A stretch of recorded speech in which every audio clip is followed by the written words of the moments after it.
was when I gave the word. Now in the morning I sleep alone. Sweep the streets I used to. 안녕하세요. 김영민의 인문학 수다방입니다.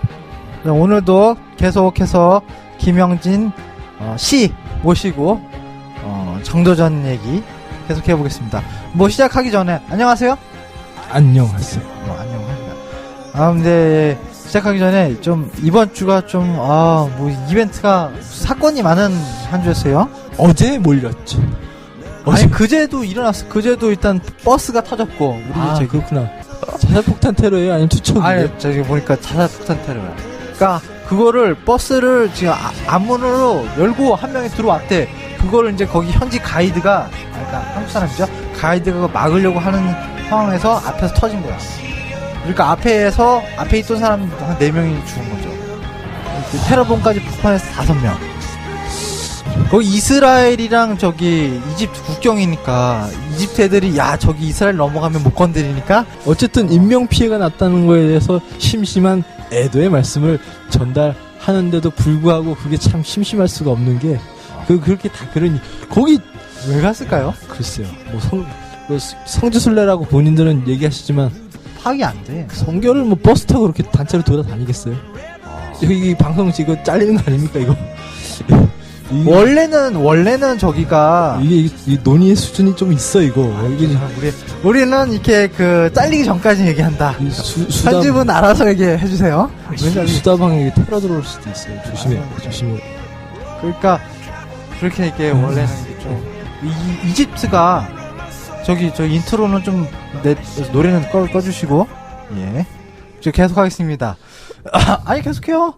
그리고 왜냐면은 이집트가 작년 지난번 테러가 일어났던 게 2004년이래요. 약 10년 전이고 거기가 원래 기본적으로 관광으로 먹고 사는 나라이기 때문에 관광객에 대해서 가급적이면 테러범들도 얘네는 이 나라에 생계가 걸렸기 때문에 테러는 잘 안 한다고 하던데.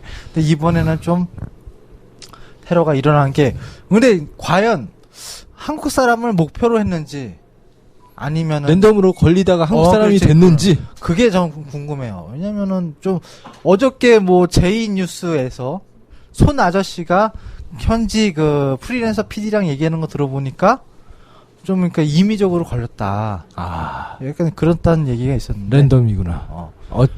그거 참 조심해서 해외를 다니실 때는 가급적이면은 이게 한국의 지정학적 위치, 그다음에 정치적 상황을 고려해가지고 특정 종교를 가지신 분들은 특정 국가는 좀 피하거나 이렇게 해서 다니시는 게 안전하게 가실 수 있는 방법이 가지 말라고 말씀드릴 수는 없을 것 같고요. 일단 몸을 좀 가급적이면 사려주면서 여행을 좀 다니셨으면 합니다. 아무래도 인명 피해가 나면은 누가 하든 어쨌든 좋은 일은 아니잖아요. 그렇죠. 이게 아무튼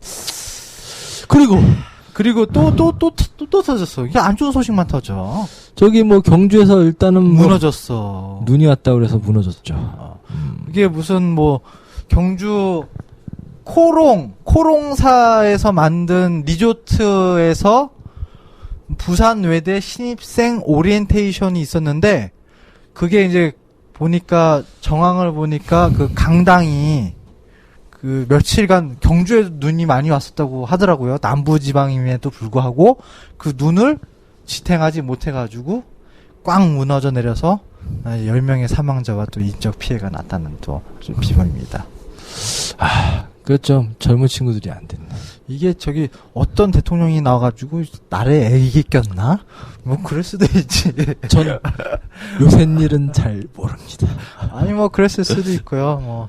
건강이 안 좋기 때문에. 요새 위험합니다. 또 이모모 씨 있잖아요. 이모모 씨. 12년 받았잖아. 난 누군지 말 못하겠어. 그리고 어떤 당이랑 관련된 이모 씨 지금. 우리 T당. 그렇지. T당이랑 연결돼서. 그래서 아무튼 뒤숭숭합니다. 거기에 대해서는 구체적인 언급은 피합시다. 몸을 사려야 됩니다. 그렇지. 그래요. 자, 그러면은 노래 한번 듣고 들어갈까요? 이제 그런데 그러기 전에 이게 요새 계속 인트로를 틀어줬는데 인트로가 이게 무슨 내용의 노래인지 혹시 이게 뭐 주제랑 관련 있는 노래인지 아니면 그냥 비바라 비다요 인생이여 만세 뭐 이런 뭐 스페인어 같은데 비바라비 불어로만 뭐 비브라비 아무튼 인생이여 뭐 성공하라 인생 만세 내용은 브라보 무슨 유어 라이프 뭐 이런데 이게 원래 왕 이야기인데 자기가 왕자를 뺏긴 그 왕의 이야기예요. 그러니까 슬픈 이야기지. 나 원래는 뭐 이 세상을 호령하고 모든 세상은 나의 것이었는데 그게 다 옛날 이야기야. 하지만 그래도 인생은 멋지네. 뭐 이런 약간 가사가 있는 것 같아요. 좀 서글프죠. 뭐 왕의 입장, 민중의 입장으로서는 왕의 이제 자리를 뺏고 이제 민주주의가 이제 탄생하는 아주 혁명적인 그런 민주주의 뭐 그렇게 좋은 제도 아닙니다. 뭐 그걸 얘기하기 전에 민중의 입장에서는 그렇게 얘기하지만 또 왕의 입장에서는 자기 자리 뺏겼으니까 얼마나 슬프겠어. 그런 또 입장입니다. 그러니까 오늘 그럼 자 노래를 어떤 걸로 들을까요? 그럼 비바라비다 한번 끝까지 들어볼까요?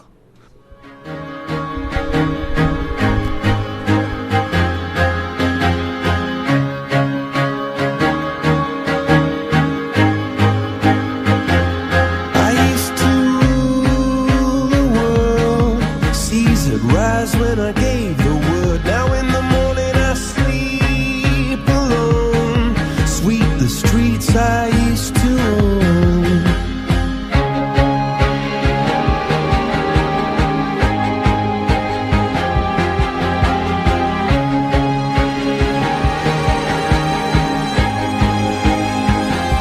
I used to roll the dice, feel the fear in my enemy's eyes. Listen as the crowd would sing. Now the old king is dead, long live the king. 1 minute I held the key. Next the walls were closed on me, and I discovered that my castle stand upon pillars of salt and pillars of sand. I hear Jerusalem bells are ringing, Roman cavalry choirs are singing. Be my mirror, my sword and shield, my missionaries in a foreign field. For some reason I can't explain, once you've gone it was never an honest word.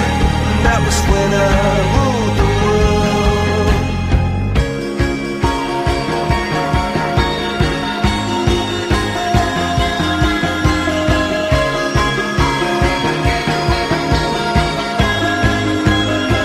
It was the wicked and wild wind, blew down the doors to let me in, shattered windows and the sound of drums. People couldn't believe what I'd become. Revolutionaries wait for my head on a silver blade, just a puppet on a lonely string. Oh, who would ever wanna be king? I hear Jerusalem bells are ringing, Roman cavalry choirs are singing. Be my mirror, my sword and shield, my missionaries in a foreign field. For some reason I can't explain, I know St. Peter won't call my name, never an honest word, but that was when I ruled the world.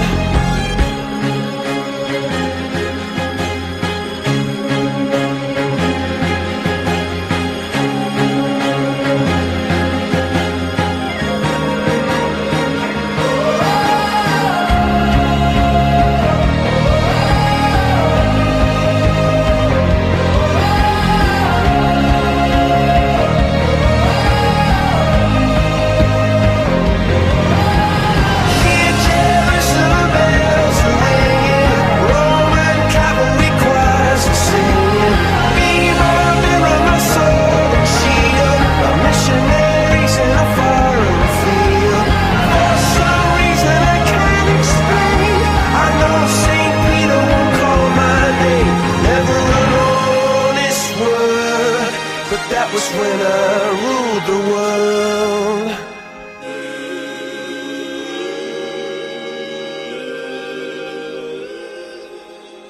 자, 비바라비다 콜드플레이 듣고 왔습니다. 정도전 얘기를 좀 해보죠, 선생님. 김영진 씨. 무슨 얘기를 하다가 끊겼죠? 우리가 저번에 그 정도전 개인사를 좀 얘기를 했어요. 이성계를 만나기 전까지, 저기 왔다. 귀양 갔다 왔다가, 이제 와가지고 이성계를 만났는데, 이제 근데 정도전이 꿈꾸는 사회가 6.25의 대동사회를 얘기하다가 거기서 대동사회 뭔지 하다가 제가 책 읽다가 끝난 것 같아요. 대동사회. 그럼 한번 찾아보시죠. 대동사회는 어떤 사회인가? 그거는 제가 진행자니까 오늘 초대손님한테 물어봐야 할 질문인데. 그런가요? 뭐 상관없어요. 청취하는 사람들은 정보만 캐치하면 됩니다. 재미있거나 말거나, 듣거나 말거나. 대동사회가 일단, 보면은, 그렇죠.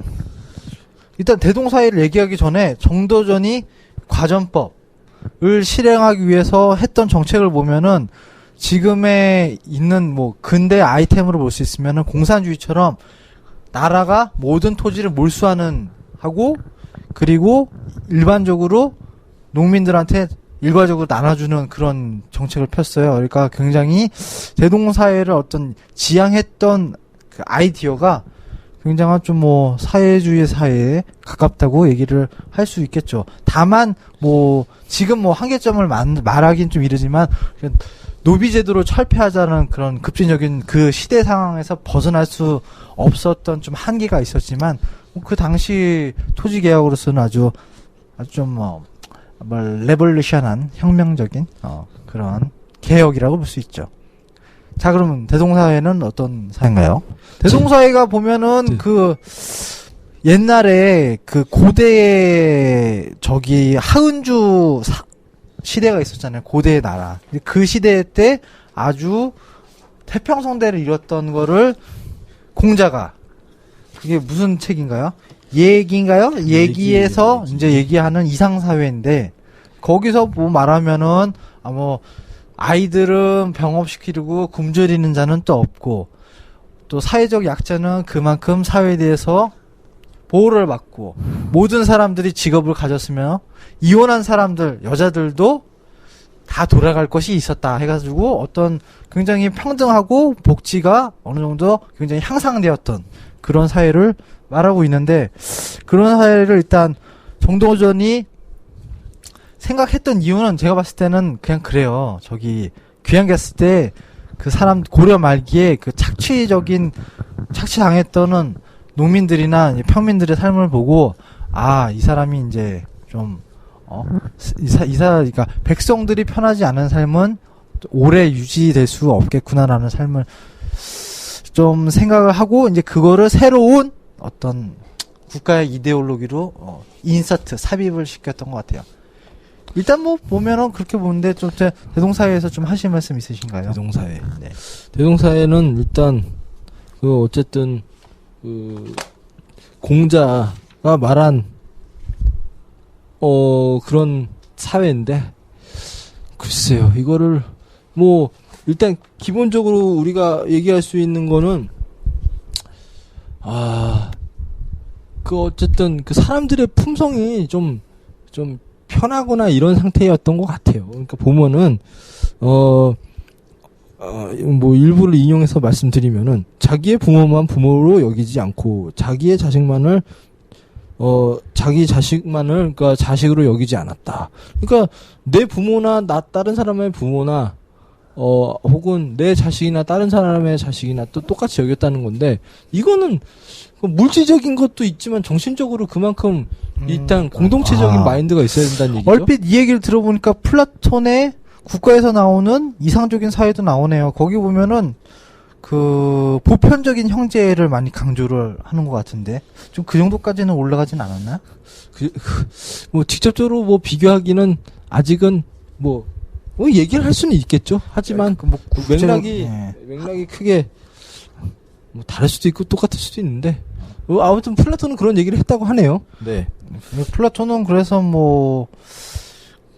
좀 말하기 민망하게 하지만 플라톤 국가에서는 일단 애들도 공동적으로 낳고 그거를 공동체가 같이 기르고 그리고 모든 사람이 자기의 형제고 그러니까 형제고 이제 적이 없어지는 거죠. 그 폴리스 안에서 뭐 약간 이런 식인데 그러면은 어떤 이웃 사람에 대해서 친근함도 더욱더 친밀함도 상승되고 약간 좀 그죠. 그런 거였는데 뭐 약간의 그 얘기가 벗어나긴 하지만 플라톤이나 뭐 공자나 다 살았던 시대가 일단은 난세예요, 난세.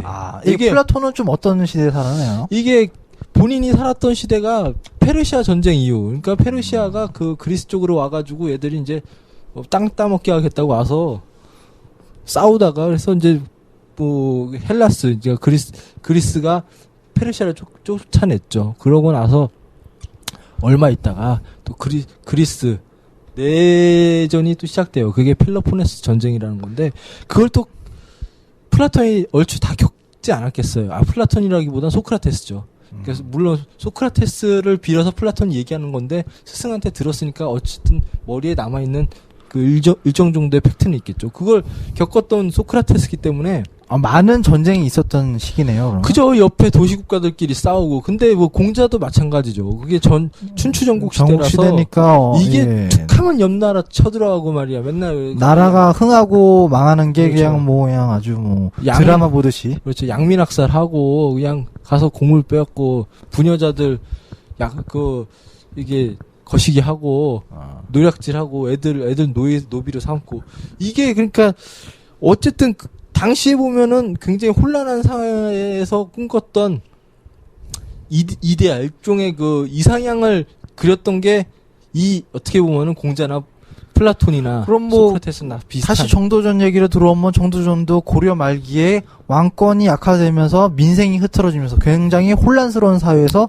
또 이상 세계를 꿈꿨는데 거기서 읽다 보니까 공자랑 맹자를 좀 많이 참고를 해가지고 이상 세계를 꿈꾼 것 같아요. 플라톤을 읽을 수 없으니까. 그렇죠. 플라톤은 읽을 수 없죠. 히라버 텍스트 갖다 줘도 뭐 저희도 못 읽는데. 그러니까 일단 읽을 수 있는 게 뭐 중국어밖에 더 있습니까? 그죠. 그러니까 맹자와 공자를 많이 읽고 지금 이 저번 주에 정도전 드라마를 보니까 맹자를 읽으면서 뭐 민생을 괴롭힐 수 있는 거는 왕을 바꿔도 된다는 그 대목을 읽었는데 그 대목을 좀 찾아 보고 다음 주에 얘기해드리겠습니다. 그렇군요. 네. 그게 또 아무튼 좀 더 약간 사족을 더 붙이자면은 플라톤, 소크라테스 혹은 공자 시대랑은 약간 좀 이제 다르지만 어떻게 보면 왜구들이 빈번하게 침략하고 그렇죠. 먼 나라가 망하고 명나라가 흥하면서 주변 관계들이 되게 어쨌든 혼돈의 시기. 본인이 속한 공동체 혹은 이제 어떤 집단에서만 가지고 정치를 할 수 있는 상황이 아니었어요. 그러니까 주변 관계도 보고 침략도 들어오고 내부는 또 그렇죠. 내부대로 썩고 이렇게 복합적인 컴플렉스 된 상황이기 때문에 그걸 극복하기 위해서는 어떤 체제들이 요구가 되느냐 이걸 굉장히 많이 고민을 했을 거라고. 그러면서 자기들이 이제 고전이라고 일컬려지는 텍스트를 보고 이제 그걸 가지고 기본적으로 혁명을 하려고 했던 방향이 이제 그쪽으로 이제 수립이 된 거죠. 그럼 그 당시 조선 주변에는 일단 명나라가 이제 나라가 생기는 중이죠. 그리고 원나라가 이제 망하는 그런 시대였고. 그죠. 그럼 정도전은 거기서 어떻게 포지셔닝을 했는지 혹시 알고 계십니까? 정도전. 글쎄요. 그게 어떻게 보면은 독립적인 위치를 그러니까 본인이 아니는 나라 고려라는 나라 자체를 독립적으로 어떻게 보면은 포지셔닝을 해야 된다는 그런 정책을 가지고 본인이 계속 발언을 한 것 같은데 그게 소위 말해서 본인 정도전 자체는 이때 고려 때 이성계랑 손잡기 전에는 정치적인 기반이 일단은 언서를 통해서 얘기할 수 있는 게 다지 실질적인 권력 관계가 튼튼하다고 할 수는 없죠. 이게 군사력이 있다든지 돈이 많다든지 그런 얘기를 했으면 정도전이 그 자리에 있었겠습니까? 권문세적으로 붙었겠죠. 그러니까 그게 아니고 일단 머리에 든 건 많겠죠. 일단은 왜냐하면은 그때 이색이라는 목은 아저씨.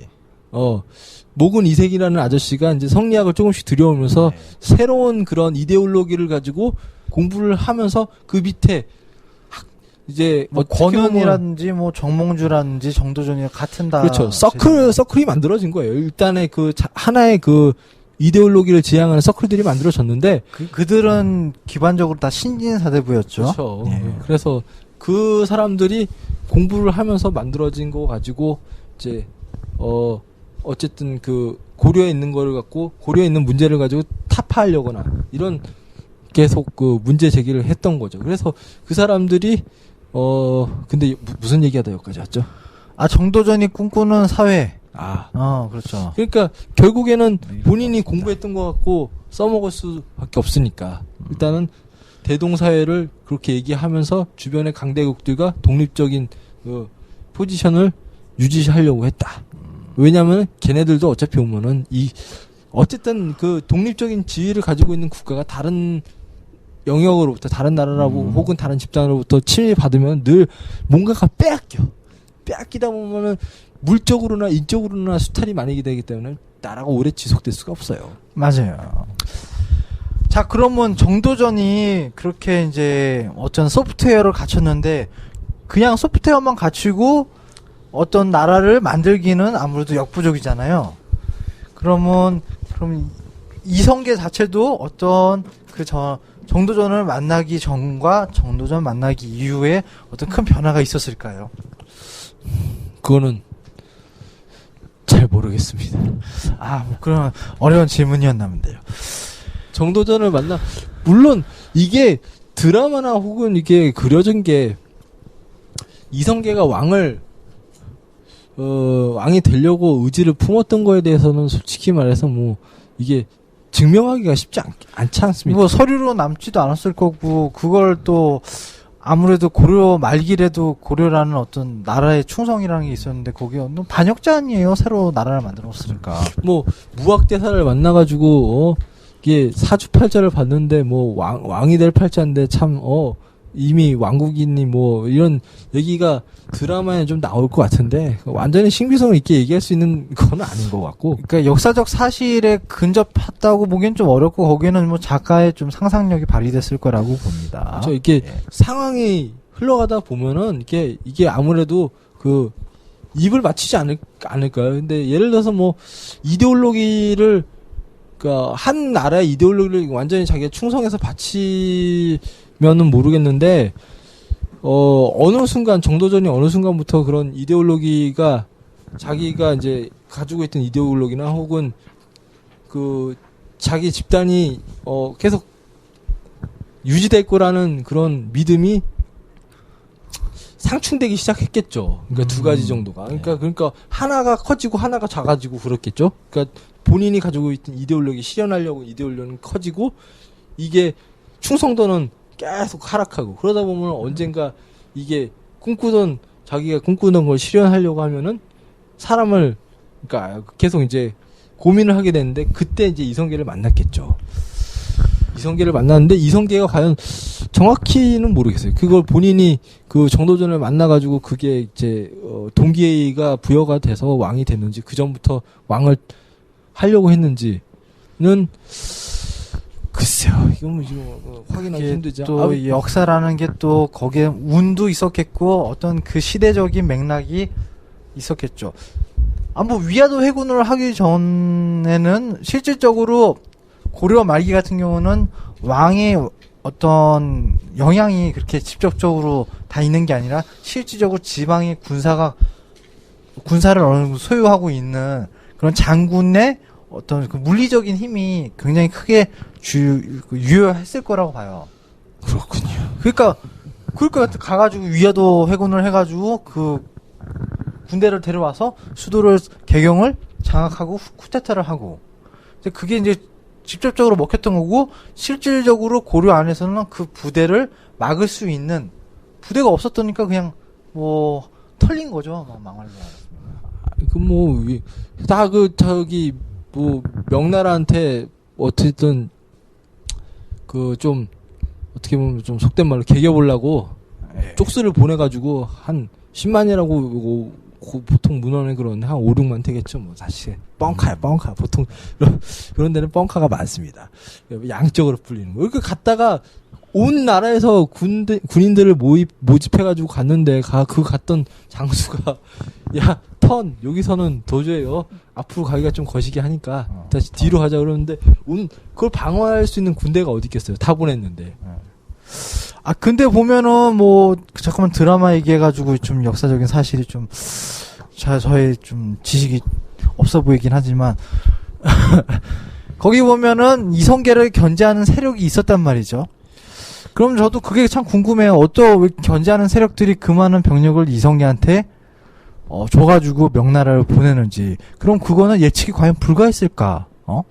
거기 보면은 만약에 일본 애들이나 외 세력들이 굉장히 그 한반도를 많이 침략을 하는데 거기에 가는 것도 이성계가 이제 그거 가가지고 그 외놈들이니까 저 북방 세력이나 아니면 이제 일본 쪽에 오는 해적들을 물리치는데 지휘자가 되는 걸 굉장히 반대를 많이 해요. 근데 그럼에도 불구하고 그렇게 많은 병력을 한꺼번에 이성계한테 지휘를 하게끔 하는 것도 참 어떻게 보면 이해가 잘 안 가요. 왜냐면 그렇게 보면 오히려 가기 전에 정권이 어느 정도 정리가 됐을 수도 있다라는 추측을 해보긴 합니다. 근데 한 번에 그냥 딱 군인들을 통솔하거나 이런 게 일단은 캐리어나 아니면 경험이 많이 있어야 되는데, 이성계야 원래 이제, 보면 여진족 출신이 여진족. 네, 그쵸. 우리 하면 저기, 본가만 전주이시지, 말만 전주이시지 여진족이에요. 다 어떻게 보면 이게 4대째 할아버지가 전주에서 여주로 오고 4대째부터는 계속 그 북한 땅이나 아니면 만주 땅에 간도 땅에 있었으니까. 네, 여진족이에요, 여진족. 여진족이죠. 그러니까 그쪽에서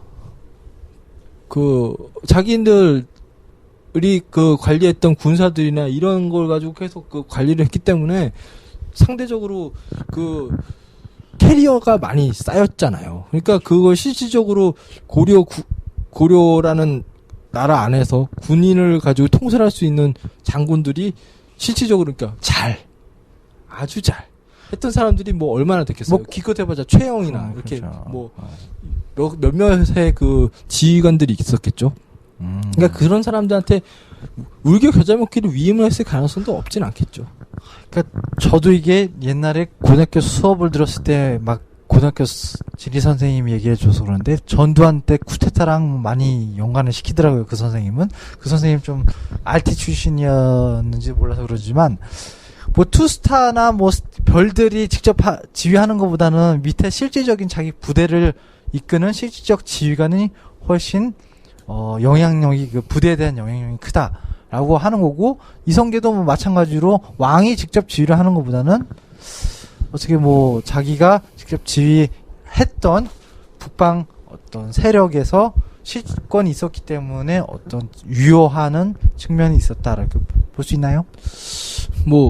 어쨌든 그런 측면도 배제할 수는 없겠죠. 예, 그렇죠. 그렇기 때문에 어쨌든 이성계가 갔다가 다시 오고, 병사들에 대한 신임도도 굉장했을 거라고 봐요. 그래서 왜냐면 이게 아무래도 이게 사기라는 거는 어느 집단을 가던 혹은 이제 어느 집단에서 뭘 하든 간에 사기라는 거를 복돋아 줄 수 있는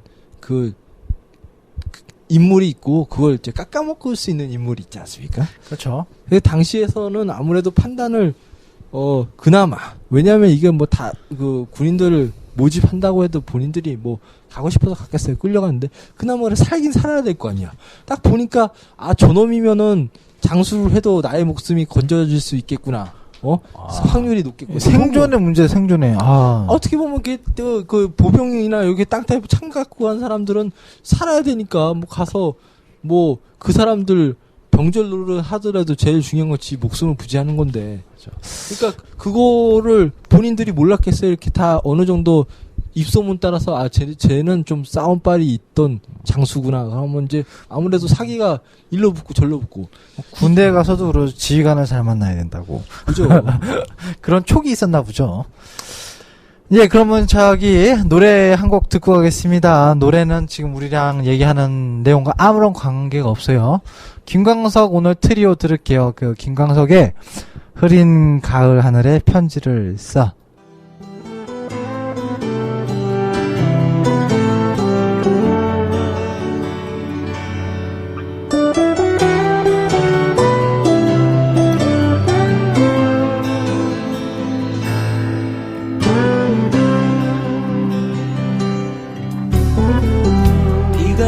내리면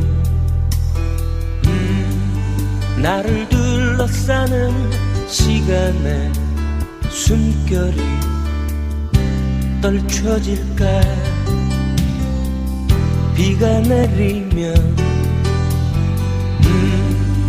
내가 감직하는 서글픈 상념이 잊혀질까. 난 책을 접어놓으며 창문을 열어 흐른 가을 하늘에 편지를 써. 잊혀져간 꿈들을 다시 만나고파. 흐른 가을 하늘에 편지를 써. 잊혀져간 꿈들을 다시 만나고파. 흐른 가을 하늘에 편지를 써.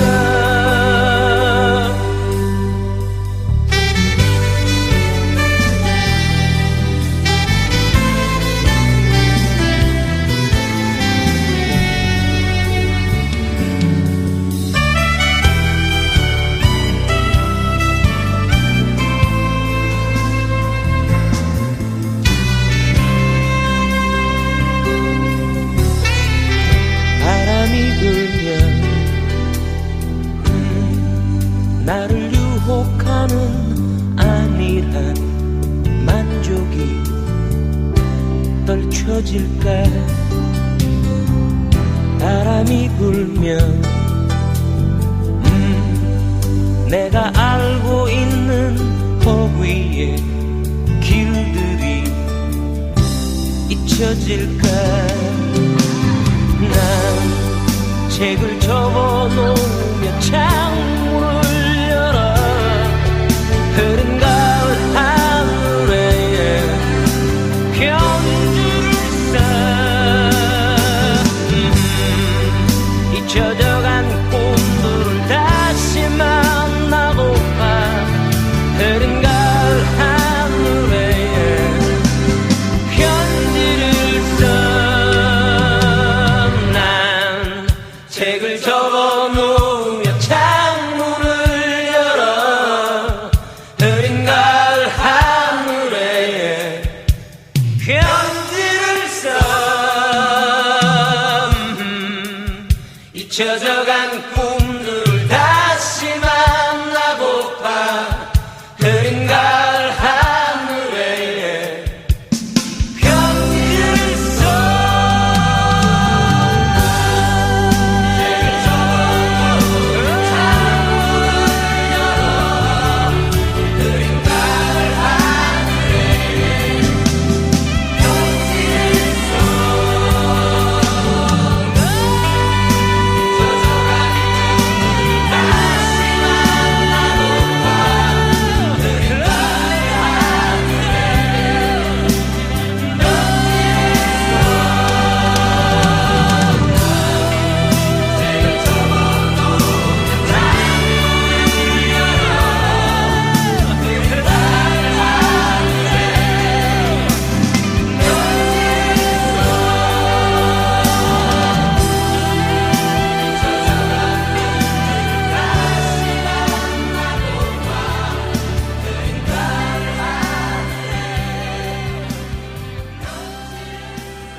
네, 듣고 왔습니다. 지금 자, 이제 먹방이 시작됩니다. 먹방. 귤이- 먹으면서 하는 방송. 네, 주인장께서 귤을 배달을 해주셨습니다. 감사합니다. 다른 게스트들도 나중에 오면 참 재밌을 것 같아요. 이게 다른 방송은 내가 저기 같이 있지를 않아가지고 어떻게 진행되는지 잘 모르겠는데. 먹방을 좀 네, 듣고 먹방. 시작하겠습니다. 그럼 노래 한 곡 더 듣고 올게요. 사랑했지만.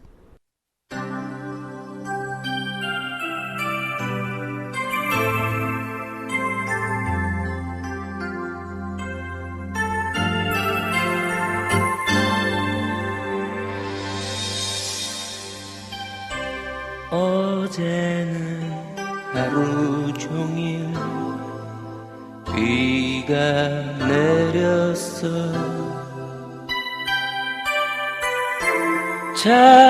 자욱하게 내려앉은 먼지 사이로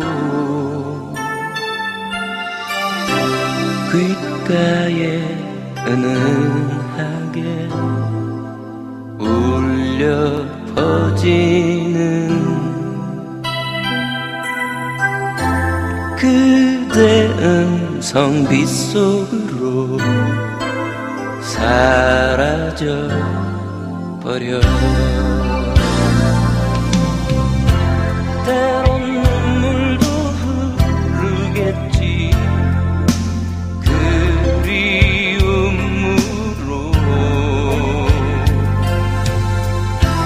때론 가슴도 저리겠지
자, 그럼 조선은 어떻게 건국됐을까요?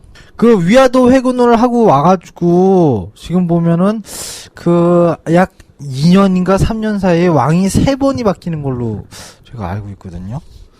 그러니까 실권을 이성계가 장악을 하고, 그리고 뭐 말도 안 되는 이제 핑계를 계속 줘가지고 왕을 바꾸다가 결국은 92년도에 건국을 하죠. 예. 그죠.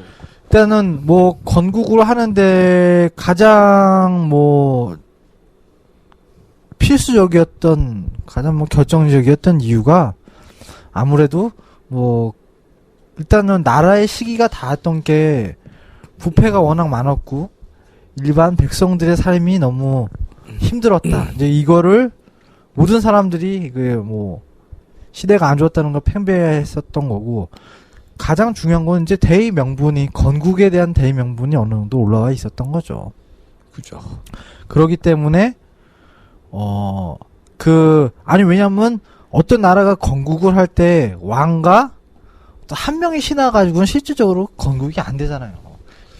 지지를 받아야 되죠. 그 지지를 받고 명분이 있고 거기에 따르는 그 중신들의 적어도 뭐 한 30-40%의 페이스들이, 거기에 있던 무리들이 왕을 따라주게 돼야 되기 때문에 거기에 대한 지지가 있었고, 이런 지지에 대한 게 바로 이 토지개혁에 그렇죠. 대한 명분이 확실히 있었기 때문에, 죄송합니다. 있었기 때문에 이 건국이 됐고, 오히려 보면 이성계 같은 경우는 굉장히 포괄적으로 고려 말에 중신들을 포용을 해줬던 게 어느 정도 좀 드러난다고 보네요. 그래서 가급적이면 새로, 왜 한국도 마찬가지예요. 저 이런 얘기하면 또 친일파 아니라고 하지만, 이 일제시대 끝나고 넘어왔을 때 며칠 전에 썰전 보니까, 그러니까 그 35년 동안 일제 통치를 받고 거기서 모든 사람들이 뭐 관리의 75% 이상이 다 일본에 유학 갔다 오고 이런 사람이 있었는데, 이런 사람들을 다 친일파가 아니라고 강용서가 말을 하더라고요. 그래서 뭐 그거는 아무튼 이제 그 친일이군 뭐 저기를 떠나서, 일단 많은 사람들이 또 새로운 나라가 들어왔을 때 기존에 있던 어떤 지배체제들이 새로운 나라의 지배체제로 편입이 되는 건 사실이에요. 그리고 그 왕의 입장으로서는 어느 정도의 그 지도자, 지배층들을 안고 가려고 했었던 게 있었겠죠. 아무래도. 그렇긴 하겠죠. 이게 뭐 명분이 옳고 틀리고를 떠나가지고 뭐 틀렸을 수도 있죠. 틀렸을 수도 있지만, 그리고 어떤 개혁적인 이미지에 안 맞을 수도 있겠지만, 실질적으로 운영을 해야 되는 입장에서는 그러한 필요성을 좀 가지고 있었던 거는, 그런 고민이 있었던 거는 좀 묻어나는 것 같아요. 그런데 뭐 보면은 이게 이성계가 왕이 되기 전에 이미 그 과전법 같은 그런 토지제도를 실행을 조금씩 하면서 많은 자기 지지 기반들을 만들어 놔요. 그 왕이 되기 전에 이미 포석을 많이 깔아놓죠. 일단 그 토지 이 제도를 개혁을 하면서 권무세족한테 많은 땅들을 뺏어서 땅을 뺏어가지고 이제 나눠주는데, 그 이제 뭐 땅을 증명할 수 있는 문서들, 토지 문서 같은 경우 있죠. 그걸 태워도 막 이제 뭐 변날 며칠을 타도 그냥 계속 탄다고 할 정도로 권무세족들의 땅들이 그렇게 많았대요. 그러니까 그걸 다 태우고 나서 이거를 단지 따놔주는 거죠. 그러니까 태우고 제로섬 게임을 해가지고 다 일괄적으로 나눠주겠죠. 아무래도. 근데 개국공신한테는 좀 아무래도 많이 주겠죠? 이 부분이 중요해요. 개국공신한테 나눠준 것도 중요하지만, 일반 이제 예를 들어서 이제 지금으로 얘기하면 동사무소나 뭐 이런 잦은 낮은 관리들 혹은 이제 일반 백성들한테 많이 나눠주면은 그 사람들이 없었던 땅도 생기는 거고 빼앗겼던 땅도 생기는 거고. 그렇죠. 그 사람들이 그러면 자기들이 다시 돌려받던 땅이라는 그런 그 생각을 많이 하기 때문에 아무래도 지지 기반이 상승하지 않을까요? 당연히 상승하죠. 내가 뭐 어떤 사람이, 그렇죠. 물질적 이해관계가 일반 백성들한테 굉장히 유리하게 나오기 때문에 땅을 그죠. 예. 가만히 있는데 그 땅을 주고 하면은 누구길래 이렇게 땅을 나한테 주냐. 딱 보니까 저 사람이 보니까 왕이 되려고 하나. 그 괜찮겠네. 뭐 먹을 것도 주고 하니까, 그러면서 밑에 하부층에 대한 지지 기반을 어느 정도 좀 끌어올리고, 그 다음부터 이제 개국공신들이나 이건 좀 후반적인 측면이, 후반 작업적인 측면이 있고, 일단 포석을 깔아놔야지 이 명분이 생기니까. 저 사람들을 그렇죠. 지지 기반이 생기니까. 대중적 지지 기반이 아무래도 정치하는 사람들한테는 가장 중요하죠. 우리도 여기서 뭐 있지만, 여기 소수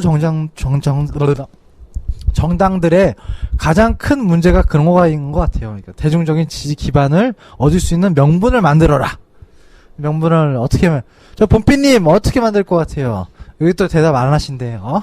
예, 어떻게 만들까요? 어떻게 만들까요? 만들기 힘들어요. 이게 요즘에는 힘들어요. 아니면 다 굶어 죽기 전까지 해가지고 쌀을 나눠주면 되나? 그럼 북조선이 되죠. 어떻게 뭐 하냐. 북조선은 거기에 뭐 어떡하겠어요. 딱한 나라지 뭐.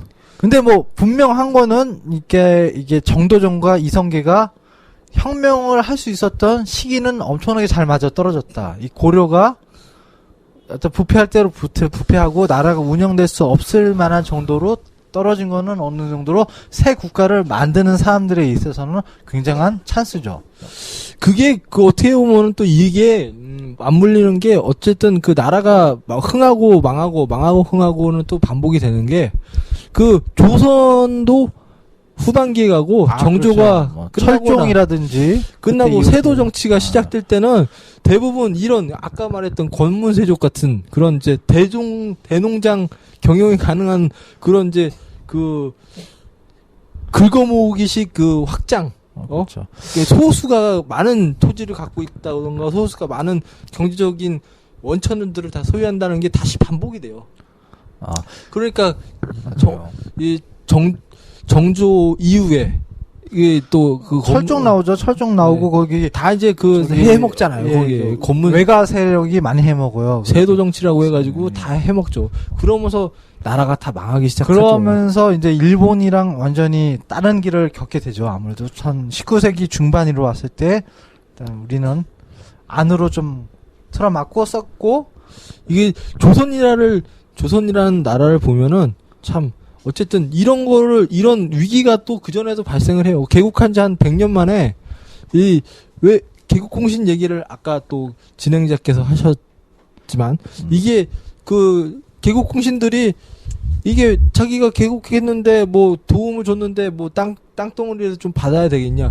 사실 이러면서 자기의 그 지분을 늘리기 시작한 또 거죠. 챙기는 거죠. 챙길 수 있는 어떤 구실을 만들고 그게 또 이제 지속되면서 어느 정도 쌓여오고 그죠. 그게 세종 지나서 세조까지 갑니다.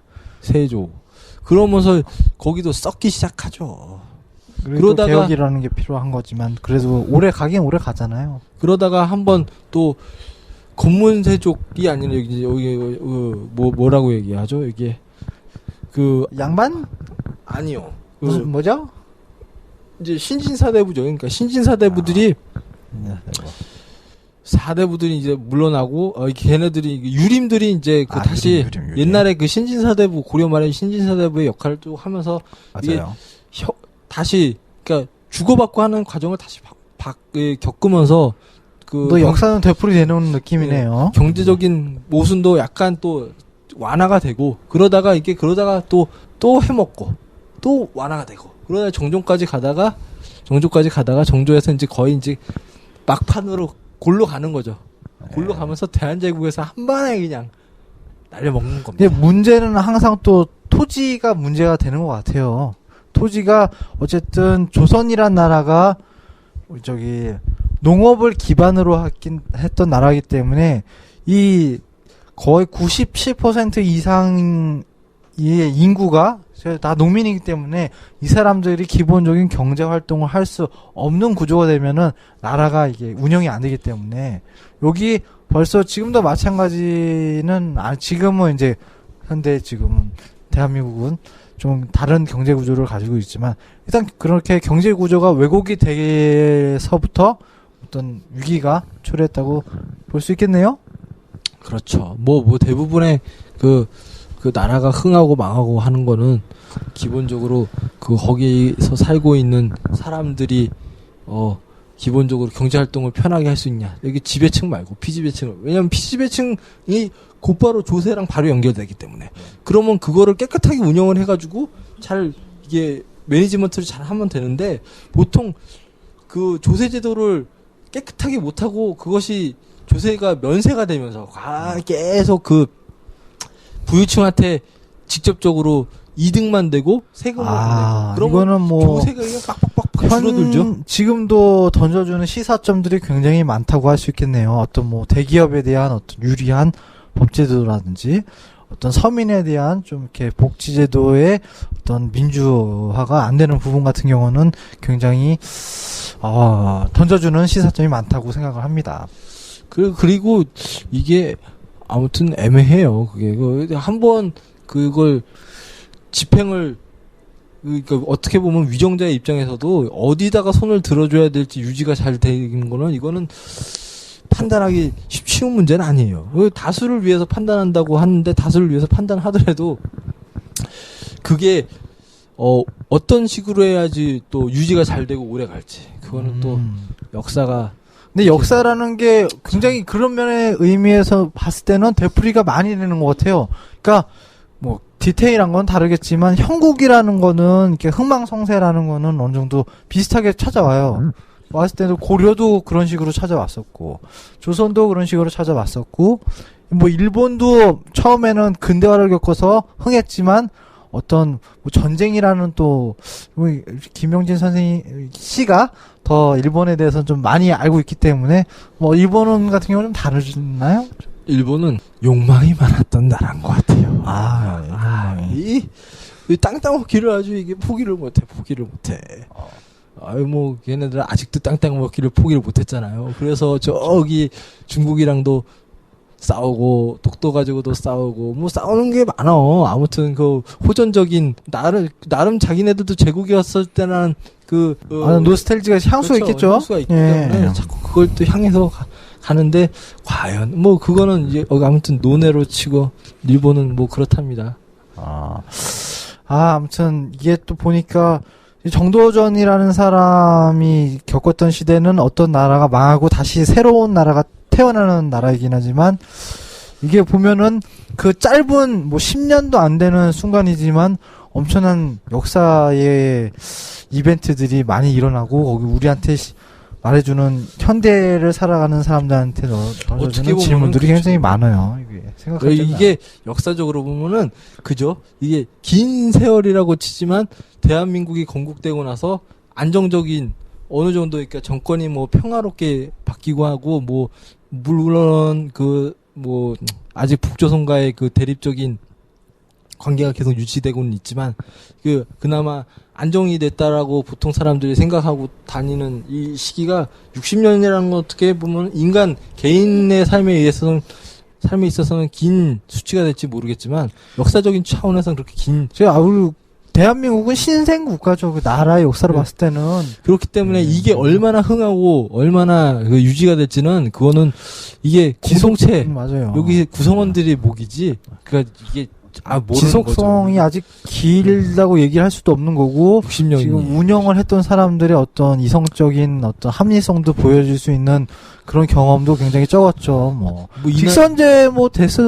직선제가 86년인가요? 7년인가요? 87년이면은 많은 아직 이제 30년이 안 됐어요. 30년이.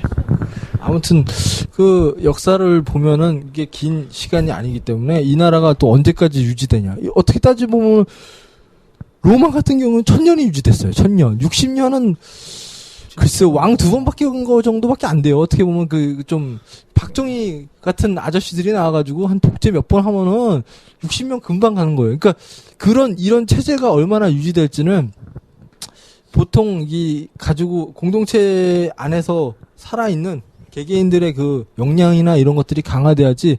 여러분들이 눈을 뜨고 지켜봐야 합니다. 어떻게 굴러가는지. 안 그러면 몰라. 그걸 잘 유지를 해야지.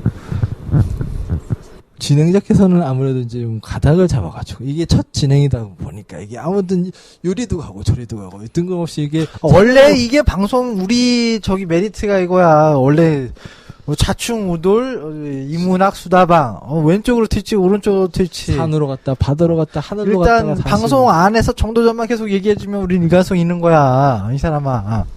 그러면은 이게 망합니다. 또 흥하려면은 다시 또 새로운 시스템들을 잘 붙고 왜냐면 이게 라디오라는 건 말이죠. 의미 전달이 잘 돼야 돼요. 일단은 영진 씨가 한번 다시 들어보세요. 의미 전달이 잘 되나.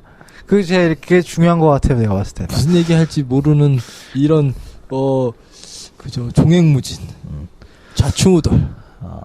재밌어. 아무튼 또 다음 방송이 기대가 됩니다.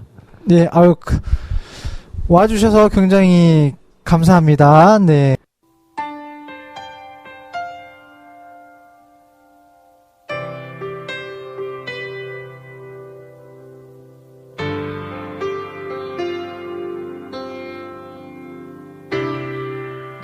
별 해는 밤이면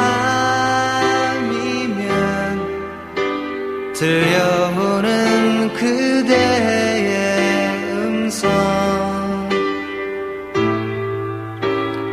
하얗게 부서지는 꽃가루 되어 그대 꽃 위에 앉고 싶어라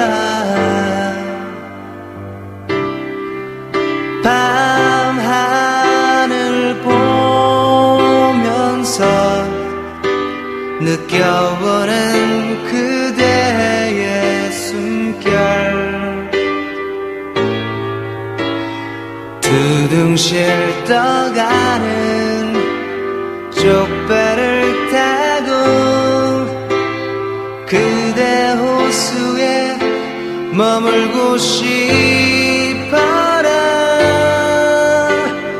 만일 그대 내 곁을 떠난다면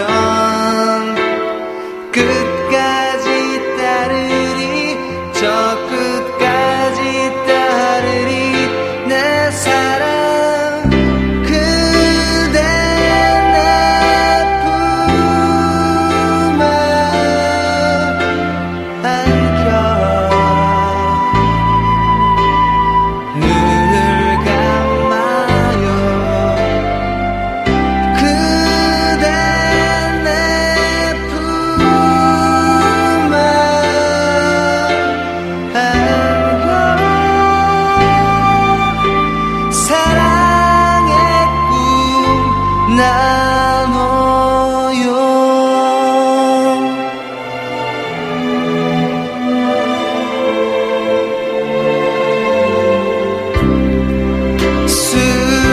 술잔에 비치는 어여쁜 그대의 미소 사르르 달콤한 와인이 되어 그대 입술에 닿고 싶어라 내 취한 두 눈엔 너무 많은 그대의 모습 살며시 피어나는 아지랑이 되어 그대 곁에서 맴돌고 싶어라 만일 그대 내 곁을 떠난다면 끝까지 따르리 저 끝까지 따르리 내 사랑 그대 내 품에 안겨 눈을 감아요 그대 내 품에 안겨 사랑의 꿈 나눠요 어둠이 찾아들어 마음 가득 기댈 곳이 필요할 때 그대 내 품에 안겨 눈을 감아